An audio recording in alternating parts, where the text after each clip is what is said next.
Are you finished, guys? Yeah. Is everyone finished or someone else on the course? There's 2, 3, 4 people left. There was till now never a A.D.A.P.T course in Germany, and so we thought it would be much easier to attend if a course would be in Germany, and I thought we could just ask Parkour Generations if they would come here and deliver a course.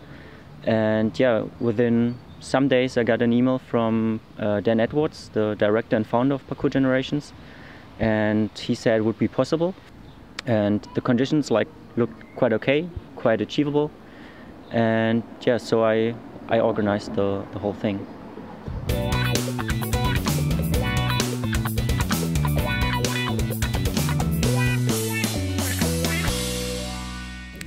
So I'm one of the tutors of A.D.A.P.T. I tutor the courses. I also assess the courses in different aspects. So either I'm traveling to deliver the course itself and somebody else assesses that one, or I'm just chipped in at the end to kind of assess that batch of students and make sure they're up to scratch and that all of the key points of the course itself have been delivered and passed on. So there's kind of a system behind it, and each one's a bit harder and more in depth. So depending on how much you want to coach parkour and how much information you want, there's different levels to it. But yeah, you go as far as you want, I guess. A.D.A.P.T level 1 means you're an assistant coach, that you can assist a senior coach, and yeah, you in a parkour session you help the senior coach in the training process. And as a level 2 coach, you're a senior coach yourself, and also can teach other people for level 1. So the A.D.A.P.T qualification has been around for about 7 years now. It was created by a lot of the founders of parkour originally. A group of maybe 8 or 9 guys that have been around since the very beginning got together and decided that to kind of preserve the values of parkour in the future, it was important to find out what they appreciated in the practice and what they wanted to see still here in 10 years' time and 20 years' time. So the qualification was created to allow a collection of coaching techniques and coaching values of parkour to be brought together, so they can be then passed on to other people and people that are coming into parkour who want to be coaches and don't really know where to start. For me, the main challenge was to get enough people. So there's 18 spots in one course, but you need 12 people for that they deliver a course. And I was afraid that there wouldn't come enough people. So I sent an email to every parkour group in Germany I found. And I think within 2 weeks, every spot in the course was full. So there's always different challenges on the level 1 and level 2 courses. Usually it's to do with just cultural differences in the countries, wherever you go to. So one of the things I noticed on this course was that people were reluctant sometimes to give feedback to each other, in the beginning at least. Maybe because it was a lot of new people who hadn't met before. Maybe it's to do with the culture, but there wasn't a lot of feedback to each other. Nobody wanted to say this was really good or that was really bad when it came to their coaching sessions. So, but after a day or two, people opened up a lot more, and they realized that the more feedback they can give to other people, the more they'll also get back. So it'll help them improve as coaches as they get more feedback about things they could improve, things that were really good and worked well. So it took a couple of days, but that opened up a lot more, and that was probably the biggest challenge on this course. So in both times, it's very important to have a good standing and to try to catch him with his shoulder. Doing the same thing, but backwards. Okay, so we are pushing our feet up and pushing ourselves back. Feet up, back. Okay. A little bit faster, faster, faster, and not as fast as you can. We talk a lot about the spirit of parkour and the values behind parkour in the A.D.A.P.T course as well. Things like the community is a really big part of parkour and that kind of sharing aspect. I mean, you can talk to someone halfway across the world and say, I'm coming to town, I want to train a little bit, can you show me around? And they'll be like, yeah, sure, but come and stay at my place too, and I'll show you where the best restaurant is. And there's a really nice connection around the world, and you can go and stay anywhere in almost any country in the world and find parkour people and have that connection with them. So that's one of the big values in parkour that I think is very cool. It's quite unique to the practice, I think. Other things like being strong to be useful, and in terms of not just going to the gym and running on the treadmill all day, because and watching the TV in the background. Because it doesn't really, yes, it might train the body a little bit, but it's not really training the mind and the spirit at the same time. There's no connection between the brain of like problem solving or facing challenge or exploring or playing and the physical side of what's happening. So I think parkour helps to kind of bring that together and unite the mind and the body. So I think every practitioner of parkour has like an own philosophy, and everybody puts something of himself into it. And I think it's quite nice, but there are still some essential values and spirits, I think. Like that everybody tracer wants to progress, to self-improve himself. And to reach this, you have to be disciplined, determined, open-minded.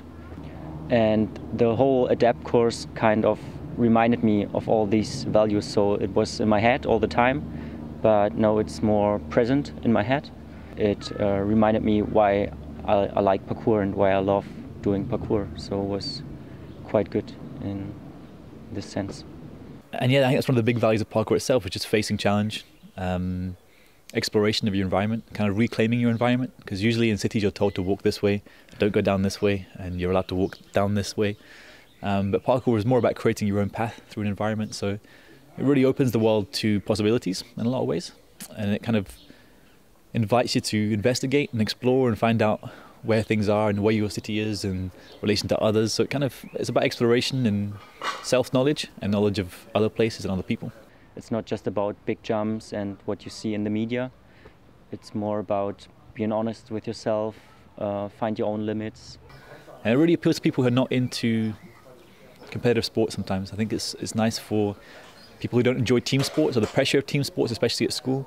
I think parkour is much more of an individual practice. It's about you improving as a person, about looking at where you are now, how much you've trained, how much you've put into it, and where you can go with that. So it's kind of about you evolving as a person through hard work, which is the more you put into it, the more you get out, which is great.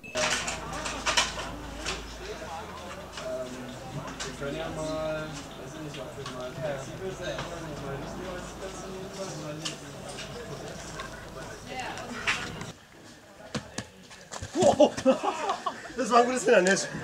As Isa told, it is here nearly It's not really safe. impossible to hold him there. It's more like maybe pushing him in the right direction to fall, not straight on the...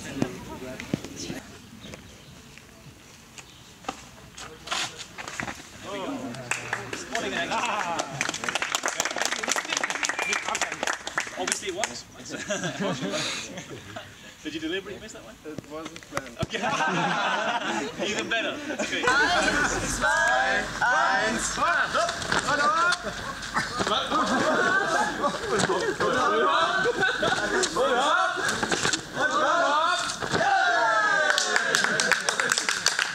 So Potsdam, because we live in Potsdam, and this place, because it's kind of a special place for us, we have a special bond to it.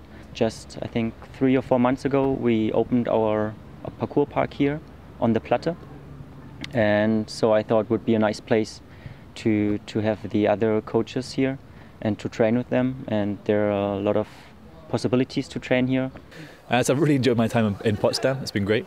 I think I've been just in time to arrive for spring because everything is really green and nice. We've had one day of rain, which was quite cold and wet. I'm used to that from London, so it's okay. But apart from that, it's been beautiful, beautiful weather. Again, everything's been so green and just full of nature. We've spent some time in the local parks, by the palaces. So I've had some time to explore and see the place. It would be a shame not to come back and see it further. For us, this group in Potsdam was very good because we trained quite isolated for, I don't know, 4 or 5 years. And now we made some friends in other cities, and that's quite nice. And I think in the course, every of the attendees evolved as a coach and as a tracer.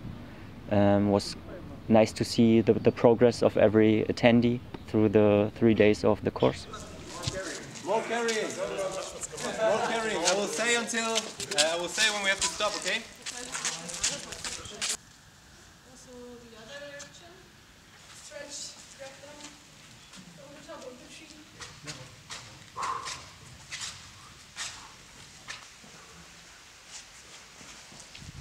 The last line, we can change again. Okay.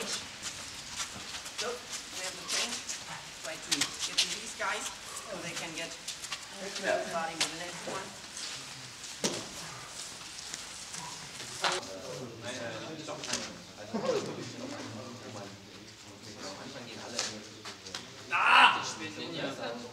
Eine Bewegung. Ich darf das versuchen, die Hände zu beide raus.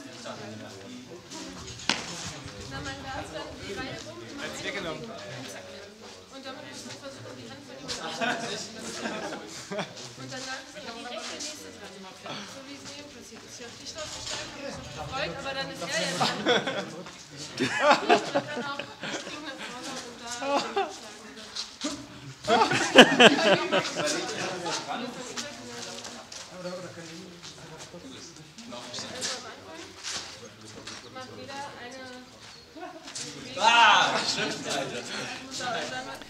So parkour is really growing now. It's becoming a very big thing around the world internationally.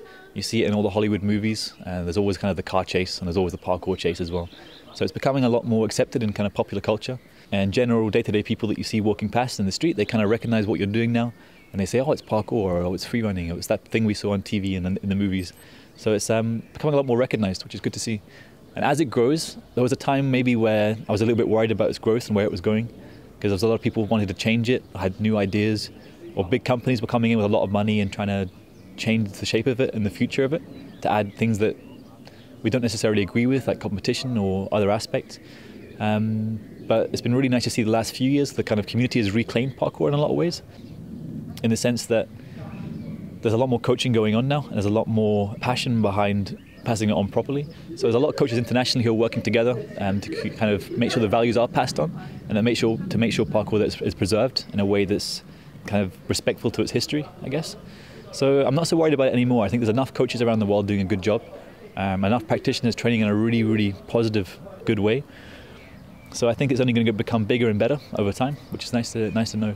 And all we can do as Parkour Generations and as A.D.A.P.T is hopefully push it in the same direction, keep it going that way, because we care about it a lot. We want to see it preserved and growing in a positive way.